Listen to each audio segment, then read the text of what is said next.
think about those figures who operate, entirely behind the scenes. The ones shaping events without ever really stepping into the spotlight. Right. Today, we're diving into the real-life story of a man often called India's James Bond, Ajit Doval. He's India's current national security advisor. Yeah, that James Bond name, it gives you a sense of the intrigue, doesn't it? It does. But maybe it even understates the strategic depth. Yeah. We're talking about someone, widely seen as India's top spy master. A super cop, too, I've heard. A super cop. Even the Chanakya of the 21st century. His actual career, honestly, it reads like the most compelling spy thrillers. It really does. Yeah. And you hear that even in Pakistan, apparently, his name carries a certain weight. He's considered by many to be India's most powerful bureaucrat. Makes you wonder, how did he get there? What's the journey? Absolutely. I mean, as the current national security advisor and holding the rank of a cabinet minister, he's right at the center of India's security decisions. Right at the top. But the foundations, they were laid much earlier. His exceptional talent for intelligence work, it was noticed early on. Okay. That led to his move into central government services and ultimately the intelligence bureau, the IB. Ah, the IB. Yeah. And this was his entry into that whole clandestine world, and at a pretty young age, actually. So, okay, the focus for this deep dive is clear then. We're going to explore Ajit Doval's journey, from a young IPS officer right up to being India's top spy master. Sounds good. Let's start with those early years in the IB, what's sometimes called his live undercover phase. Right. So after his initial time in the police, Doval joins the IB. Now, you have to picture the 1970s. India's northeast was facing some serious insurgency. Yeah, I remember hearing about that period. Particularly in Mizoram. You had the Mizo National Front, led by Ladenga, that basically set up a parallel government demanding secession from India. Wow, a parallel government. Yeah. It was a huge challenge for the Indian government, a real threat to, authority and territory. Sounds incredibly complex, a really precarious situation, and Doval just volunteered to go in. Exactly. The IB knew they needed deep intelligence, needed a way to counter this effectively. Doval put his hand up for this highly risky assignment. Risky is probably an understatement. Oh, definitely. And interestingly, this was apparently shortly after he got married. Really? Yeah, which kind of highlights his dedication, but also the immense trust the organization must have placed in his abilities, No kidding. So, okay, he goes into this highly charged environment. What was his plan? How do you tackle something like that? His approach was, pretty strategic. Yeah. Very focused. He looked at the key points of power within the Mizo National Front, Ladenga's authority. It really depended heavily on his 7 main commanders. Okay, the commander. Doval saw that these guys were Ladenga's greatest strength, but also potentially his biggest weakness. Ah, I see the logic. So instead of taking on the whole movement. Exactly. Target the core leadership. And Doval's method, it wasn't about, military force. It was about persuasion. He worked on convincing 6 of these 7 key commanders to, defect. 6 out of 7. How did he manage that? The source mentions persuasion and incentives, which suggests, Doval really understood the individual motivations, maybe the vulnerabilities of each commander. He tailored his approach. That's fascinating. Using psychology almost. Kinda, yeah. So when Ladenga saw his core support just evaporating, his position became, pretty unsustainable. That's a really clever way to dismantle an insurgency. Influencing people, not just fighting. Exactly, by influencing those key individuals rather than just using brute force. So faced with these defections, Ladenga didn't have much choice. He had to surrender, enter talks with the government. And that led to peace? Ultimately, yeah. Paved the way for elections, and Mizoram peacefully integrated into India. And for this operation, Ajit Doval got the president's police medal. And he was the youngest officer ever to receive it at that time. This early success, it really did set the stage for everything that followed. An incredible start. Now, the source also mentioned something about Sikkim, right? A somewhat similar situation. Yes, though the context in Sikkim was different. Sikkim wasn't yet part of India then. Okay. And the Chogyal, the king, was reportedly, let's say, resistant to closer ties with India. So another delicate situation needing a strategic touch. Absolutely. And here, the source credits Doval with using his, and I quote, Chanakya-like strategies. Chanakya-like, okay. Yeah, using these strategies to navigate the political complexities and eventually help integrate Sikkim into the Indian Union. So less direct intervention, more maneuvering. Seems like it. Yeah. The specifics aren't detailed, but Chanakya-like suggests, statecraft, diplomacy, understanding power dynamics, maybe indirect methods, think Arthashastra. Right. That puts it into perspective. So from insurgency in the Northeast to the politics of Sikkim, he showed early on he could handle these high-stakes challenges. Yeah. The story then moves to the late 70s, early 80s, and the unrest in Punjab, the Khalistan movement. That was a very violent period. That's right. While the Northeast was improving, Punjab became a major, major concern. The Khalistan movement gained traction, and tragically, militants occupied the Golden Temple in Amritsar. Turning a sacred place into a fortress. Exactly, spreading widespread fear. And this led to Operation Blue Star in '84, which was very controversial and, as the source notes, only partly successful. Correct. Blue Star aimed to clear the temple, but it had huge repercussions, didn't fully resolve the underlying tensions. Then, in 1988, the government launched Operation Black Thunder. And this is where Ajit Doval reportedly played a key role, in a very unconventional way. Okay, another high-risk operation, I'm guessing. What did he do this time? Well, to get critical, real-time intelligence on the militants still inside the temple complex, Doval went undercover. Exceptionally daring. How so? He disguised himself as a rickshaw puller. A rickshaw puller? Yeah. And somehow, he convinced some of the militants that he was actually an agent from Pakistani intelligence, ISI, sent to help them. Wait, what? He posed as an enemy agent to infiltrate their stronghold. That's the story. But Audacious doesn't even cover it. The level of nerve that must take. It really does.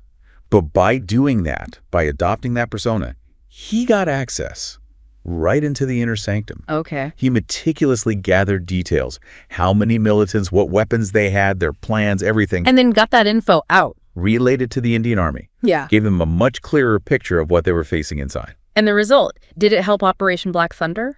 Reportedly, yes. The operation was executed with much greater precision, more success, because of the intelligence he provided. It just seems like this ability to not just get info, but to actually put himself in these incredibly dangerous spots, it's a defining theme, isn't it? Absolutely. His willingness to take personal high risks for critical intelligence is consistent. So, after these domestic security challenges, his focus shifted again, right? To something with even bigger stakes, Pakistan's nuclear program. Exactly. A huge shift in scale and implications. After India's 1974 test, Pakistan was desperate to get nuclear weapons, fast. And they were getting help. Yeah, support from China, North Korea, even some Western nations initially. They're pushing hard, focusing on the Kahuta facility. Right, Kahuta. India, under Indira Gandhi, knew the security risk. They set up an intelligence network, and Doval was a key part of that highly sensitive operation. And again, deep undercover.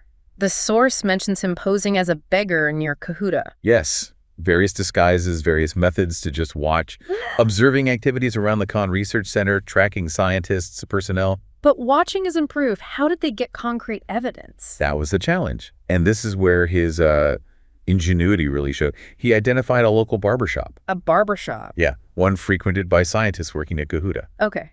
Yeah, what was the plan there? Sounds quite creative. He figured out a way to collect hair samples from the shop. Hair samples? Seriously? Seriously.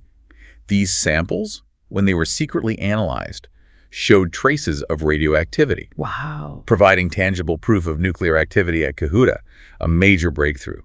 Just shows how unconventional methods can sometimes crack these huge intelligence problems. That is astonishingly clever. Using something so simple, so everyday, like hair clippings to confirm nuclear work. Amazing. It really is. So he sent this crucial intel back to India. But didn't the government change in India around then? Yes, exactly. By the time his detailed intelligence landed in Delhi, Morarji Desai was the prime minister. Okay. Now, Doval reportedly came up with plans, based on his intel, to potentially disrupt or even sabotage Pakistan's program. But those plans weren't approved. No. Due to the political climate at the time, strategic concerns, none of those, let's say, proactive plans were given the green light. So no direct action was taken based on his intel? No sabotage, no strike. But the intelligence itself, immensely valuable strategically. Absolutely. Yeah. Even without an attack, Doval's work gave India critical, timely knowledge about Pakistan's nuclear capabilities. It shaped India's strategic thinking for years. And it earned respect, too. The source suggests it did, yeah. That his deep infiltration earned a certain respect for India's intelligence capabilities, even within Pakistan. And he received an award for this. Yes, the Kirti Chakra in 1988. India's second highest peacetime gallantry award. And significantly, he was the first police officer to get what's basically a military honor. Really underscores the importance and the danger of that mission. Absolutely highlights the gravity. Okay, shifting gears again, the 1990s. Militancy rises significantly in Kashmir. What was Doval's role there? In Kashmir, well, Doval used a strategy that combined intelligence work with efforts to influence things on the ground. Okay. One really notable case mentioned is Kuka Pare. He was initially a Pakistani-backed militant. Right. Through a series of meetings, discussions facilitated by Doval, Pare was convinced to switch sides. He became a key ally for India against militancy. Turning an adversary into an ally on the ground. That's a huge shift. It is. It shows an understanding of local power dynamics, identifying who to influence and how. And it had real political impact too, didn't it? It did. Kuka Pare later became an elected MLA, a member of the Legislative Assembly, in 1996. So it shows how this strategic move had tangible effects in Kashmir's political landscape. Shows Doval's ability wasn't just shadows, but influencing political outcomes too. His skill set clearly went beyond just covert ops. Which brings us to the IC-814 hijacking in 1999. That really tested his negotiation skills publicly, right? Absolutely. A huge public test. Pakistani ISI-backed terrorists hijack an Indian Airlines plane. Initial demands. Astronomical. Release 100 terrorists, huge ransom. But impossible starting point, it sounds like. Pretty much. Extremely tense, lives of so many civilians hanging in the balance. So how did Doval get involved in bringing those demands down? Well, through strategic intervention. The source credits his sharp mind. He was instrumental in drastically reducing what the hijackers were asking for. Oh. Ultimately, the negotiation led to the release of just 3 specific militants. Still a very difficult decision, obviously. But the passengers? All returned safely, except for one poor soul tragically killed earlier on. The source attributes this outcome at least partly to Doval's ability to understand the hijackers' motivations and strategically negotiate down, possibly messing up the ISI's bigger plans too. And there's that statistic mentioned. Doval reportedly helped resolve all 15 Indian Airlines hijackings between 1971 and 1999. That's what's reported. It's a remarkable record, if true. Really speaks to a consistent ability to stay calm under immense pressure and think strategically in chaos. Definitely. So after this incredibly long career, 7 years police, 30 years IB, he retired as IB director in 2005. But he didn't exactly stop working, did he? Not at all. Even in retirement, he stayed active, giving lectures on national security, working with think tanks. He founded that foundation. Right, the Vivekananda International Foundation in December 2009. Kept himself very much in the strategic conversation. And then 2014 rolls around, a new government comes in. Yes, and Prime Minister Narendra Modi appointed Ajit Doval as India's 5th National Security Advisor, May 30, 2014. Bringing him back into the official fold at the highest level. Exactly, signaled a real emphasis on his kind of strategic thinking and action within the government. And his impact as NSA was felt almost immediately, wasn't it? That hostage crisis in Iraq with the nurses. Oh yeah, that was a huge early test. 46 Indian nurses held by ISIS in Tikrit, Iraq, a terrible situation. What did Doval do? He went there, undertook a secret, very sensitive mission to Iraq, personally coordinated with the Iraqi government, other agencies on the ground. And the outcome? Within days, all 46 nurses were safely released, successfully brought home. It was a powerful demonstration of decisive action, getting results even in really complex international crises. It really showed that hands-on approach, even at that senior level. Then, sadly, we saw major terror attacks later. Uri, Pulwama.